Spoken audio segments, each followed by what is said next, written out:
Hello, blissful parents. Michelle Abraham, your host here today. And have I got a great guest for you? I have got Rachel Duffy with me here today. Hey, Rachel, how you doing? Hi, Michelle. Hi, so great to have you here, Rachel. I'm excited to share you with our audience. And audience, let me tell you a little bit more about Rachel. So Rachel helps fix every relationship in your family. Thank goodness there's someone that can do that. We all need a little fixing in our families, don't we? So she works with parents to help them raise kids without bribing, constantly rewarding or yelling, threatening, or ending the day feeling guilty. So you can finally build deep connection, harmony, and find ease in your family life. She's both a trauma informed coach and a certified conscious parenting coach with a JD in family law and mediation. With over 2 decades of combined experience as a family lawyer and parenting coach, Rachel has spent her entire adult life in the trenches with families. Oh my gosh, absolutely. Such a great combination, unique combination. Rachel uses a proprietary combination of practical and tactical tools alongside her deeper trauma-informed healing modalities, spiritual growth, and a good dose of wisdom. Unlike traditional coaching models that rely on quick fixes to put out fires, Rachel helps you create life-lasting change by showing you how to identify and address the root causes of draining relationships in your family. Ooh, this is going to be a juicy one, Rachel. I'm so glad you're here. Thank you so much for jumping in with us today. I'm so honored to be here and to share this space with you and the listeners. So thank you. Oh, you're welcome. Well, this is really what I love about this is that you're helping us identify and address the root causes of some of the things that are happening in families. So, we are sitting here post pandemic, and there's been a lot of like craziness happening in families over the last few years. What are you seeing out there right now as like some big issues? I think a big thing that happened for all families in the pandemic, since we were all kind of overnight almost thrown into isolation. And we really had to look at what was already in our family. So it's not that the pandemic created new issues, although obviously there's been a lot of uncertainty and anxiety. Right. But really what I'm seeing is it has magnified and amplified the problems that were already there. And in many ways, I feel like that's a good thing because these things needed to be addressed.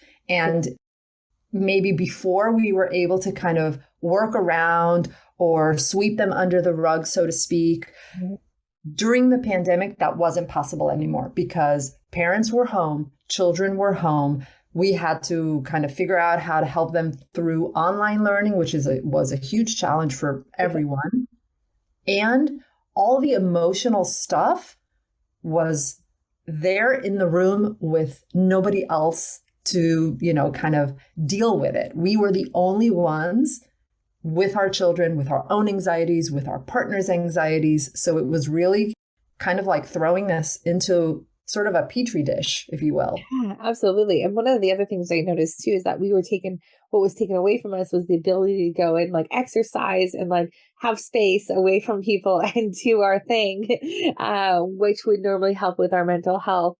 Was no longer an option unless we all did it together in the living room as a family. So, one of the topics we talked about diving into today was raising kids without raising our voices. And that really probably was amplified in a lot of families with just short tempers without the ability to go and relax and exercise or meditate or have space away from each other. That was probably something that was really like, as you say, the ugly lights were turned on in some homes. And if it was maybe a little bit going on when you were able to avoid each other, there was maybe when you're not able to avoid each other, a lot more of that going on. So I love how you really are working to help families raise kids without yelling, because I feel like I came from a family that didn't yell, but I married into a family that yells, and it's traumatic for me. Can't imagine my kids. So yeah, share with us a little bit about what are the consequences of when we raise our voices. So first of all, I love that you brought up that you came from a certain family where things were done a certain way and you married into something else.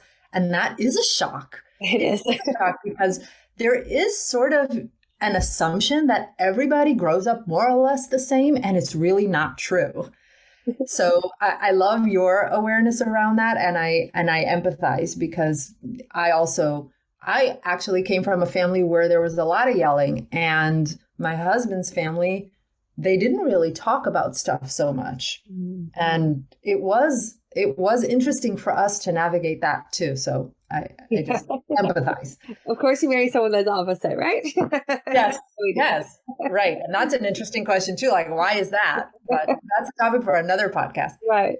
When it comes to yelling, I think why this is the problem and why we want to move away from it, there are a few reasons. Number one, it doesn't feel good.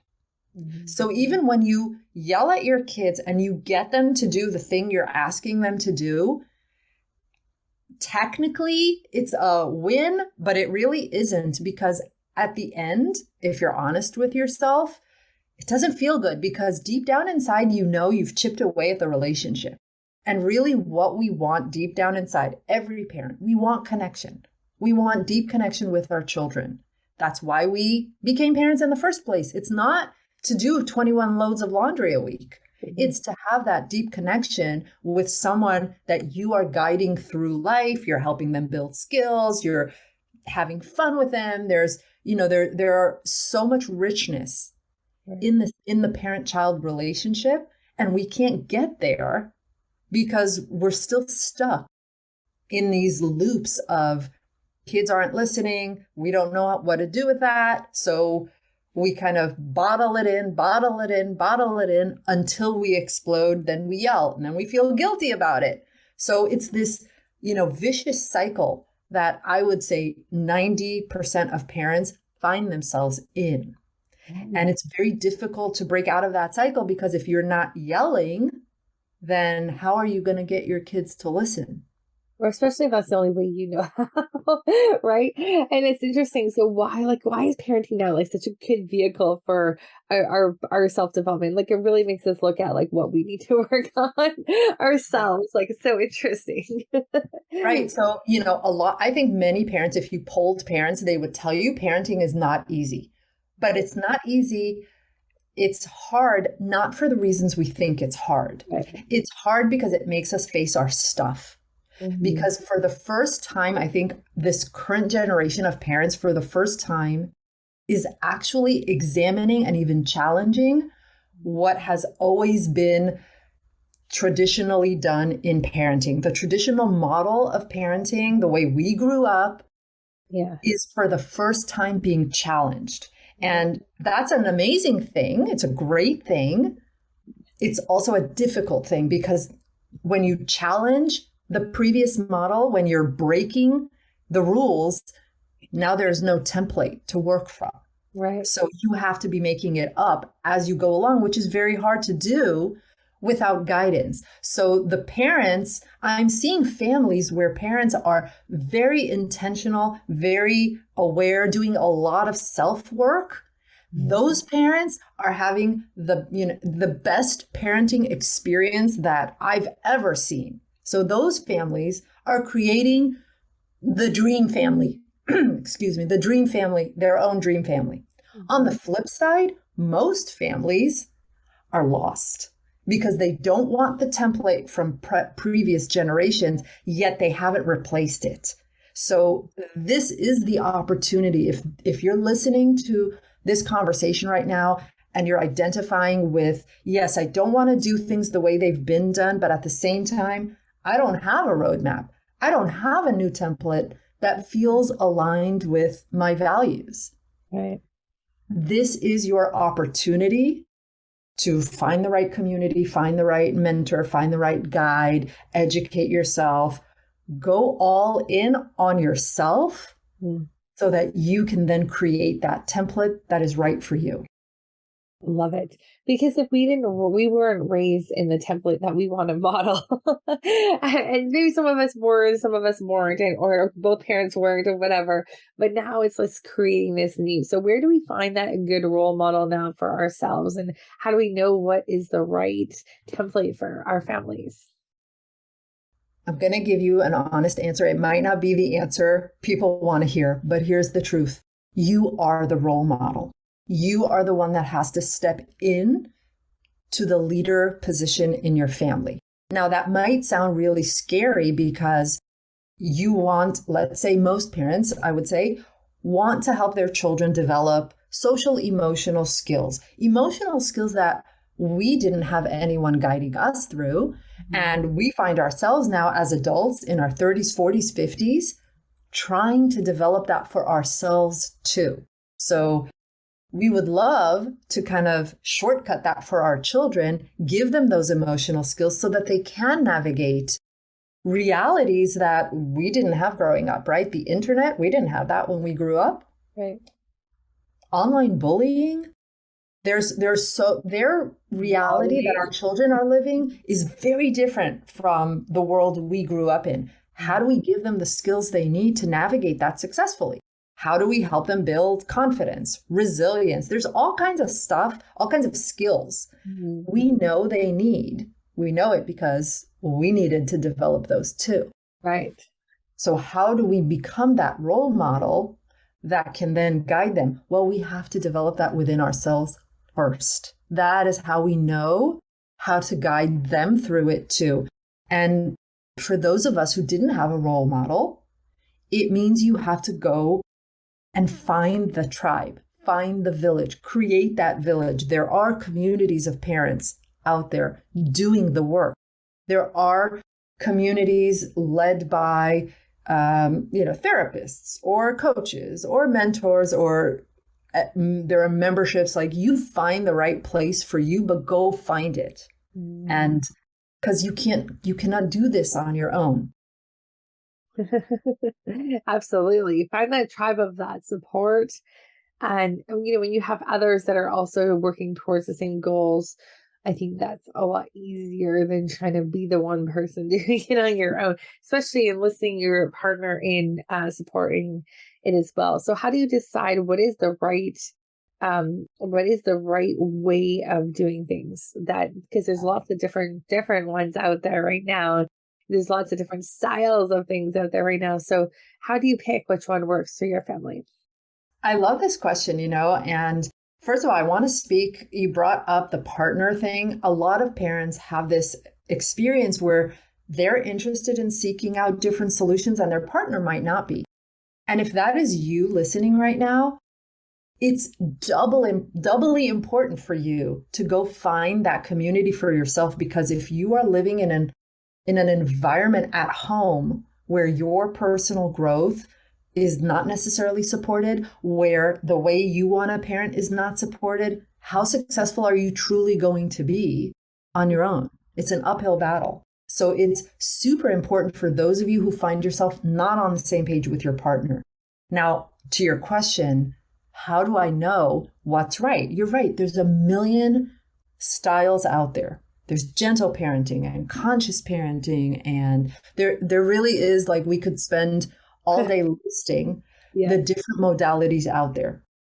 Personally, this is part of, you have to know who you are and you have to trust your own intuition as a parent, because this is the truth. No one knows your children better than you do. No one. There is no expert. There is no therapist, no psychiatrist, no professional that can tell you how to raise your children better than you can.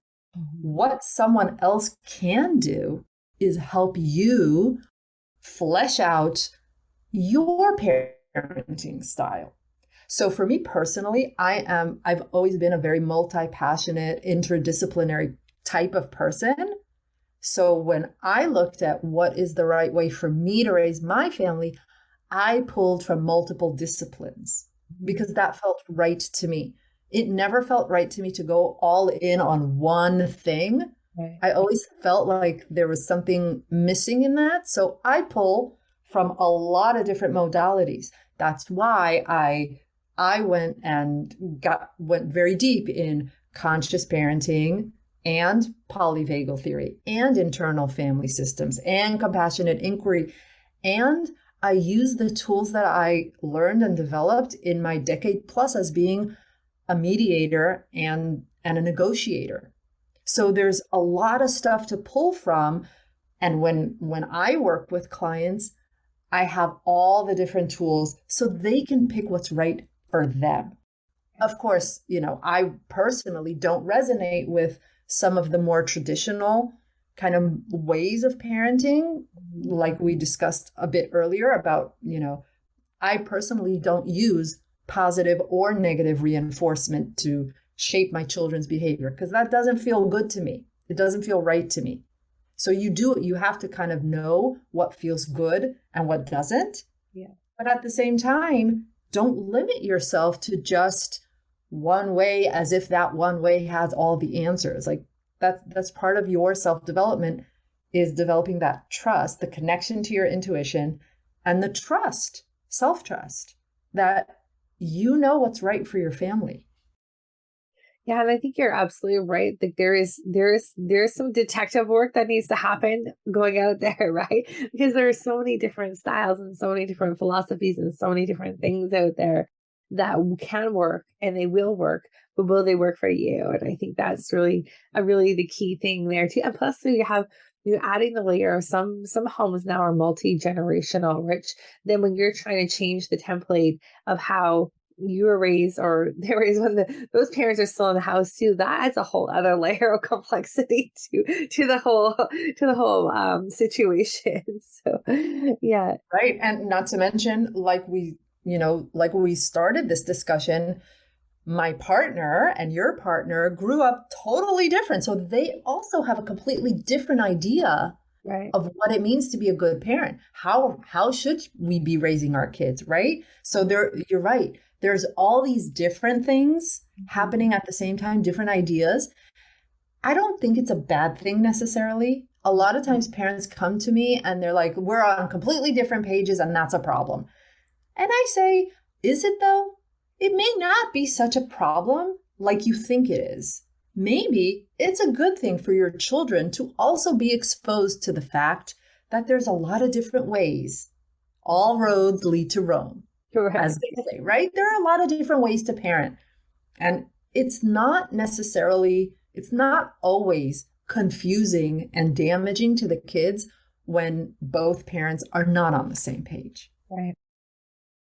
Yeah, that's interesting. And maybe peacefully and not on the same page would be the caveat to that, right? Agreeing to disagree and doing things their way. Yeah, I love that. It's interesting. The reason I have this podcast in the first place is so that I can explore all the different modalities by having so many different experts on this show. I mean, I feel like I've become such a better parent just from hosting this show alone, just hearing all these different things and trying them out and testing out what works and what doesn't work. And I love that. And so going back to our raising kids without raising our voices, what are some tips you have for parents that feel like they're on that verge of yelling all the time?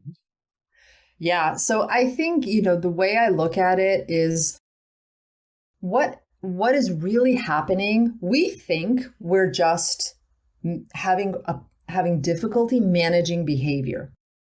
And that leads us to relying heavily on taking away privileges, giving a consequence as the means to control and correct unwanted behavior, while using rewards, bribes, praise as a means to encourage more desirable behaviors. That's kind of the default most parents go into. And right. I get it. This is how it's always been done. Like the template we used to use. Yeah. Right. And even if you look at it there from like the perspective of psychology, there are so many studies out there that have been done on animals, rats, dogs, that show this is how you shape behavior. So I get it. It does work to some degree, because if you're honest with yourself, if we're honest with ourselves, positive and negative reinforcement can work in the moment, but they rarely, if ever, lead to meaningful, long-lasting change in behavior. So if anything, most parents are baffled at how 2 days, 2 hours, sometimes it's even just 2 minutes later, their child is doing the exact thing they just tried to correct, right? So if positive and negative reinforcement truly worked, then why does it feel like we're living in Groundhog Day? Right. So So the definition of insanity, doing the same thing over and over, expecting a different result. Yeah. Exactly. No wonder we're going insane as parents. Exactly. And then there's also, for many of us parents have this looming question in the back of our minds. If all I'm doing is putting out fires and managing behavior, am I building the connection I want in my family so that my kids can develop those emotional skills we talked about, so that they grow up to be well-adjusted adults, so that they want to stay close even when they don't have to, right? Even when they're grown-ups, are they still going to want to be around me? And the truth is that every parent that has successfully changed and corrected their children's behavior without using positive or negative reinforcement focuses on understanding their children beyond behavior. And this is really, I think, the crux of it, is understanding where these behaviors come from, why they happen, how to effectively bring everyone down a notch in the heat of the moment, ourselves too, by the way, not just our kids. And then how do we prevent these explosions and fires from happening in the first place? And that involves understanding the connection between someone's behavior, the thoughts they're thinking, the emotions they're feeling, and understanding how to communicate to your nervous system, to your emotional needs. So there's a lot to kind of dig into in there, but just to kind of give you a high level idea, it's about understanding a little bit how the brain works. We don't have to be neuroscientists, but a little bit we have to understand how the brain and the nervous system work. And if we don't understand our own bodies and our children's bodies, then really we're just crossing our fingers and hoping that something works. We're just throwing spaghetti at the wall, hoping that something sticks. So hoping the volcano doesn't explode, right? Exactly. Yeah. So you're suggesting do a little bit of research on, what are those connections? How do they make, so if you're finding yourself in a home right now where there is explosive behavior, what would you suggest that parents start with? Like doing a little bit of research on that emotion, doing some more connecting. What are some other things that you might suggest? So one thing that I teach most of my my students and my clients right off the bat is this exercise that I call figure eight eyes. Oh, yeah. And if you want, I can share the exercise with you because it's really easy. But let me just explain what it does is we have to communicate. When we are explosive, when we yell, when our children are in a meltdown, our nervous system is in what is called a dysregulated state. What that means is that our nervous system, for whatever reason, flipped the switch to say something dangerous is happening right now, and the only behaviors available in that state are fight, flight, freeze, fawn. Most of us are very familiar with fight, flight. So when we explode on our kids, or when our kids explode, that means we are in a fight state. It's a dysregulated state. So to get out of it, yelling is not going to get you out of it. In order to get out of it, you have to talk to the nervous system and flip off the switch. Right. So one way to do this, and this is not an exercise for the heat of the moment. This is an exercise to do just throughout the day when everyone is calm, so that your nervous system at baseline is regulated. So it's called figure eight eyes, and it's very simple.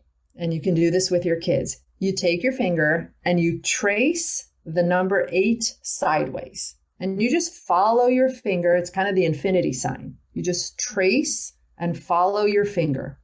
And you don't do it very fast because it might make you dizzy. You pick your own pace. What happens is it forces your eyes to really explore your peripheral vision. And that communicates to your nervous system that you're safe. Why? Because when you're not safe, the first thing your nervous system tells your eyes to do is focus forward. Because imagine if you needed to run from the tiger chasing you, you would have to be very focused on wherever it is you're going. You do not have the quote unquote luxury of checking out your peripheral vision, looking around. You don't have that luxury when you're running away from the tiger. So when you can, with your eyes, tell your body, it's safe right now. Everything's fine. I don't need to be focused very forward on the target that I'm trying to get at. I can relax. It tells your body everything is okay. We're safe right now. So imagine going into a conversation with your kid when you are in that state of everything is fine. It changes how you would respond to the same meltdown.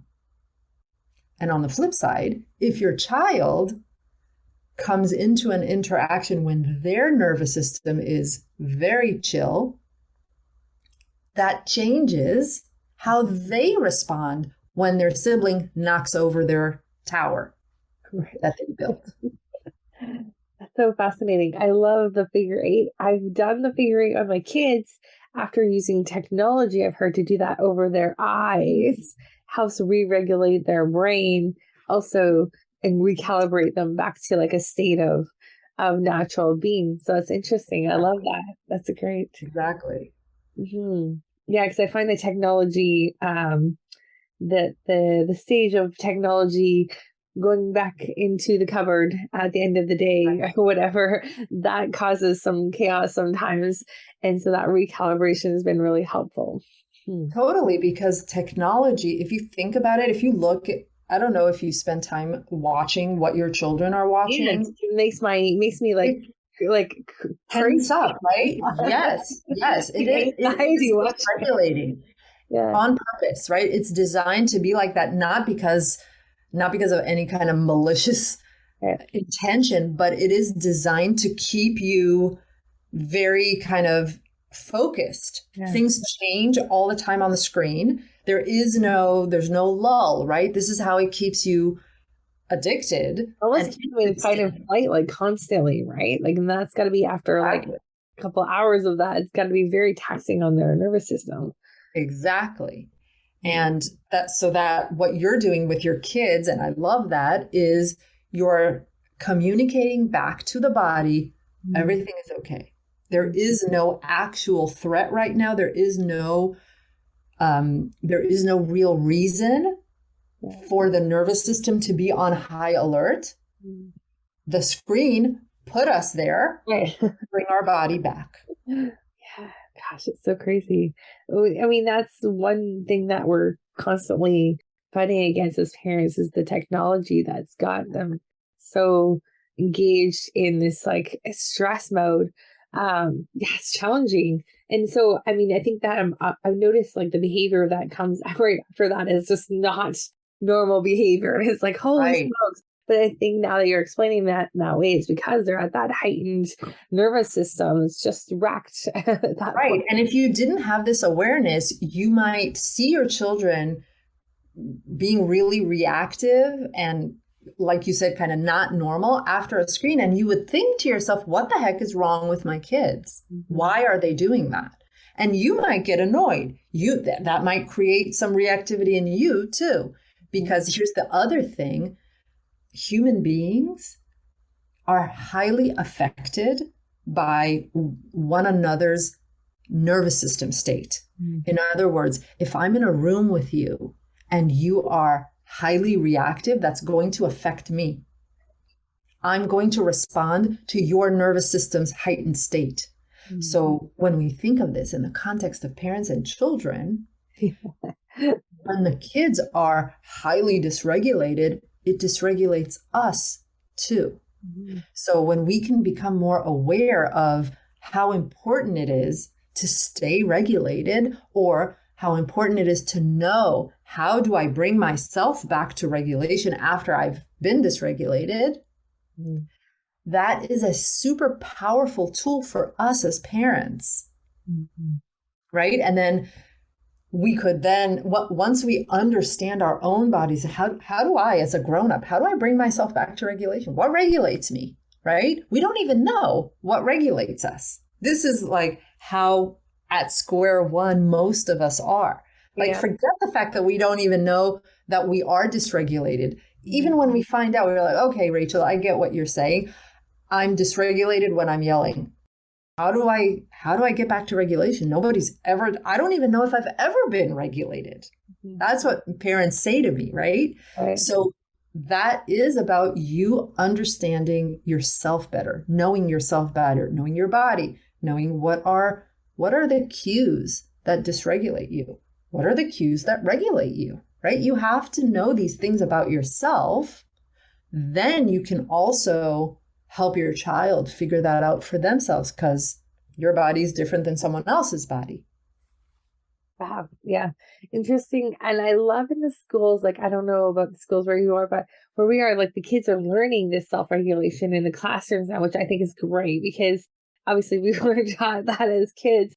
And so they're going to the board. Are you in a yellow? Are you red today? Are you green today? Like, where are you? And then here's some things you can do to help you get from one to another. And it's like, it's so fantastic to see they're teaching us these things when they're coming home. And it's like, oh, this is really good that they're able to do that. But I see how kids are learning it at school. Parents are still at square one. Parents need to catch up and get on the bandwagon. Exactly, because two things. Number one, children's nervous system is not developed until they're 25. So they have a long way to go. Even if you have a bigger kid in your house, but I know on this podcast, our listeners, like me, we have school-age kids. So they have a long way to go before their nervous systems are kind of like ready for prime time.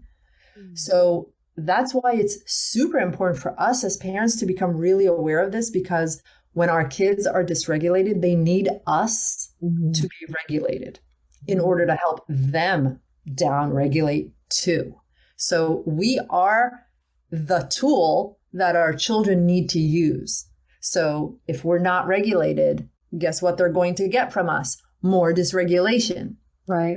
That's why it becomes super important for us to understand this. And the other part of it is, it's great to know how to kind of regulate yourself in the moment or outside of the moment. It doesn't replace, and it shouldn't replace, knowing how to feel your feelings, knowing how to express your feelings, right? Because sometimes I think parents want to use regulating tools as a means to shut their kids up, shut themselves up, right? Don't be so loud. Let's regulate so you're not having a meltdown. Sometimes the feeling gets repressed instead of learning how to feel feelings, which again, back to your point earlier, we weren't taught how to do that. We weren't allowed for the most part. Figure that out. Exactly. This is why this is a tough generation. We got to figure ourselves out as well as the kids at the same time. Exactly. Oh my gosh. Wow. So good. Well, Rachel, this has been fantastic and so much great insight for our parents. Where can we find out more information about what you do and how you help people? So I would say the best place to go is Instagram, and my handle is Rachel Duffy here, all one word, just my name, Rachel Duffy, Duffy here. On Instagram, you can also find me on my podcast, which is called the Unscrew You podcast. And, either way, reach out to me there. I'd love to hear, just say hi. Awesome. I love it. And you have a free mini guide to raising kids without raising your voices. So we'll put the link to that in our show notes for you as well, everyone. So that is at pages.rachelduffyhere.com/mini in case you want to write that down. Otherwise, go to the show notes, so we'll have it linked up there. And then also you have a parenting Facebook group too, right? I do. I have a Facebook group where parents come together. It's free. And I would love for you to find me there. I think we also have the link for that in the show notes. But you can kind of search on Facebook. It's Parenting for Resilience and Confidence. Okay, awesome.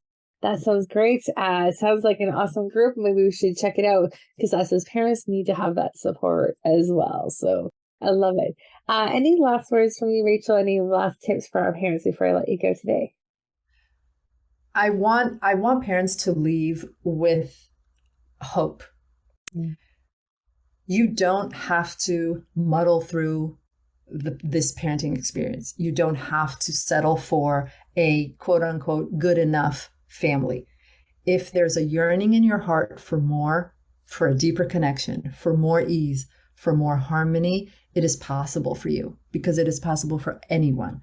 So I would love, my wish for parents would be to take away the hope that whatever it is that is in their heart that they haven't claimed yet in their family, to go do that.